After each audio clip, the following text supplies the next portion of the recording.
I've learned that team number 143 has a slight advantage in longevity over Harvard's current team number 142. And I'm happy to say an advantage in overall record. 65, 58, 8 ties.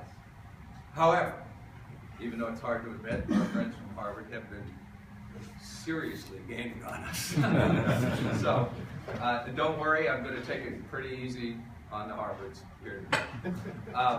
And Pat, I can't thank you enough, honestly, for your words and for inviting me to say a few things, and for having the faith in me that I can represent our side capably.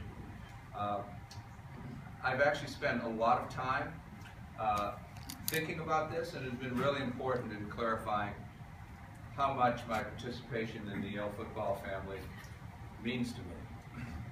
I'm sure it's the same throughout this room. We all have H's and Y's emblazoned on our lives, in the people we know and love, the choices we make, and our very character and influence. And very often, probably for all of us, the H's and the Y's fortunately cross over from rivals to comrades.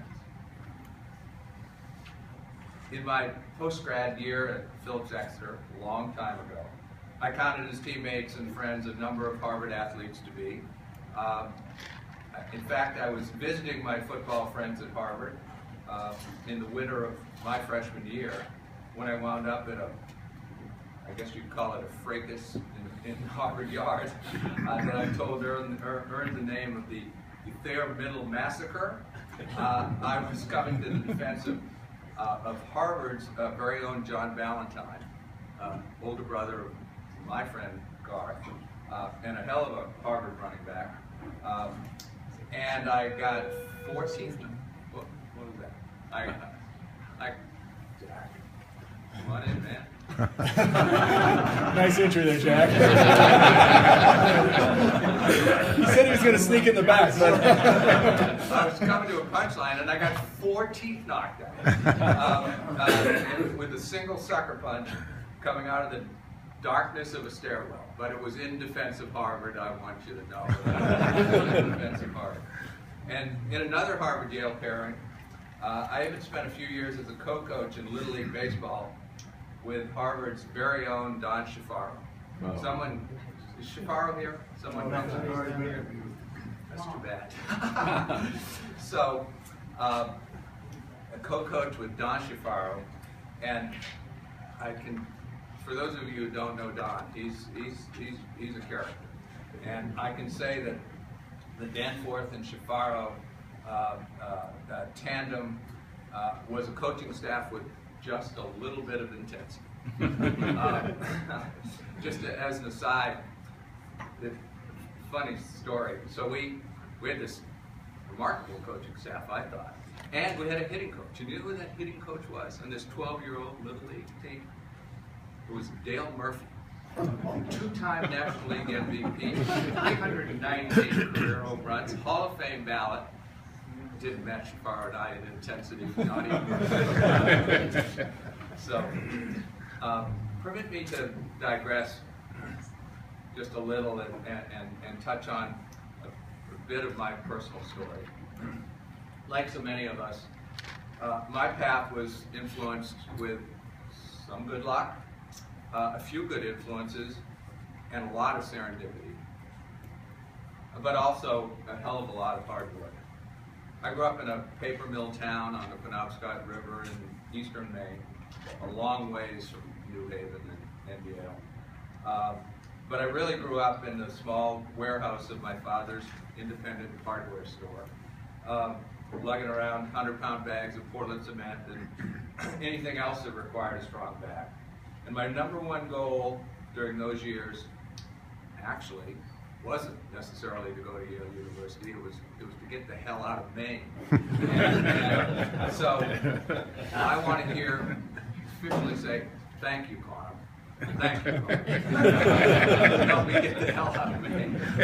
And funny enough, it was a series of pretty serious injuries that influenced my path from Brewer High School to Phillips Exeter and then to Yale.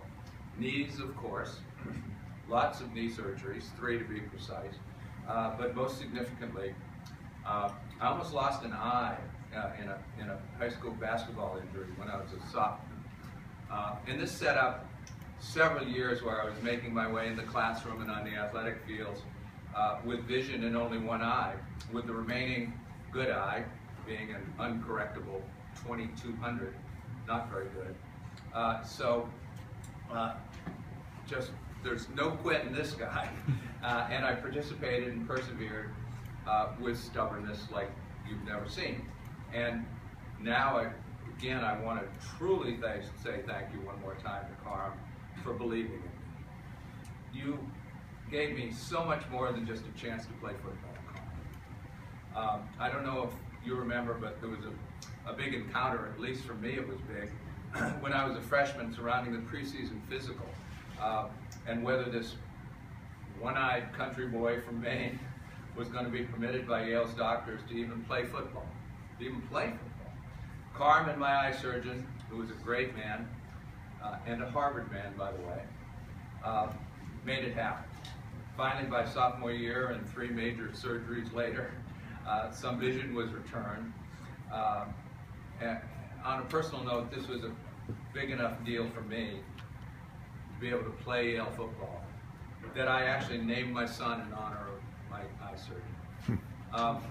So now, if you'll permit me, I want to demonstrate my tender young age and leap ahead 42 years to say something about the essence of it all for me. The connecting pieces that have come to my life from Yale football include my deepest and most lasting friendships, include literally my career. My first 2 bosses had Yale athletic backgrounds, and of course, so many memories. However, the magnitude of the influence became ever so clear to me 14 months ago when I was diagnosed with stage 4 gallbladder cancer. I'm here to tell you it's been a hell of a journey. And by the way, for those of you who are too polite to have asked, I've lost 50 pounds. But I can say without equivocation that lessons and character traits directly tied to football have always impacted my life on a daily basis, always, but never more strongly than that. Cancer is a formidable foe. I've learned that though I may not be able to control the disease, I can control my attitude. I can choose on a daily basis to be the victor, not the victim. And I practice that every day. I've chosen to accept the hand I've been dealt and have chosen to have a singular goal, to never give up, to win. And I know from my athletic experience that to do this demands that I be in the game on a daily basis and approach every day as a game day with discipline and full commitment. When I was diagnosed, I didn't want to pay attention to or even know the odds of my disease. We were all trained to never give less than 100% on the field, even if we weren't favored to win. So, underdog or not, it's not going to change my approach to recovery. The odds don't influence the effort, but the effort can definitely influence the odds. And football has also taught me that when we get knocked down, we pick ourselves up. And believe me, chemo's punch can be bigger than any hit you've ever taken. I've also learned that when you see a new or unexpected formation, you have to be prepared and willing to make adjustments, and we've done that. And at some points in the game, you have to adjust your win-lose mentality. We all have that mentality. But I've had to switch to focus, the focus from the end result to just simply one play at a time. So I honestly do feel really good today, and that's a win. That's a win. And finally, I'm not in this game alone. I have to trust my teammates. And including my doctors, my family, and my friends, and to ask for support when I need it. So, as you can tell, my football experience has been the sustaining metaphor for me in this journey. It really has. Let me conclude by reflecting on something else I've given a great deal of thought to lately.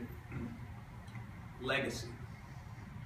By this I mean not just the legacy of accomplishment, but the legacy of influence and impact, of how I live my life, how I engage my passions, and the signals I send to my two sons.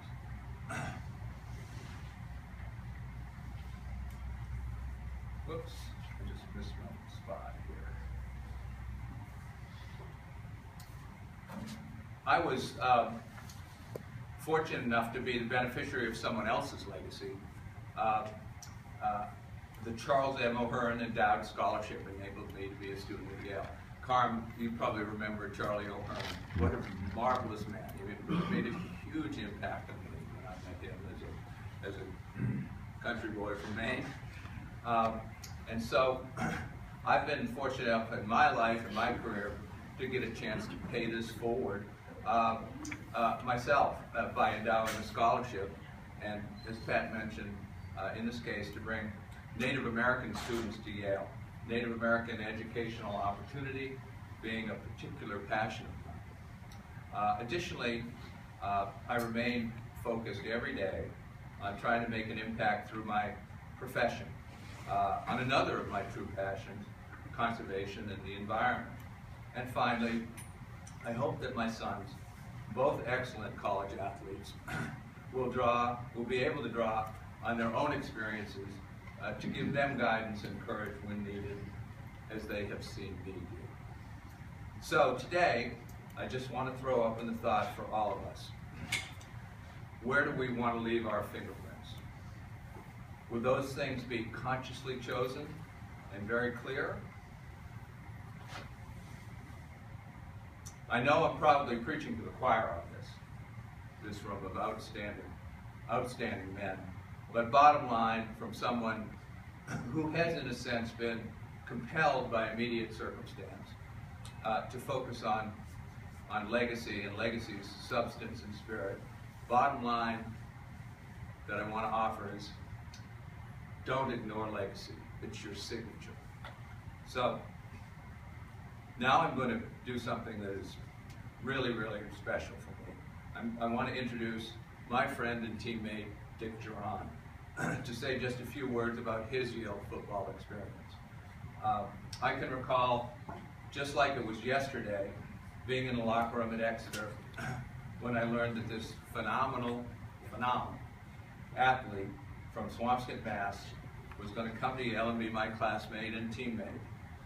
Little did I know just how significant that was, not just to the Yale football program, but also to me personally.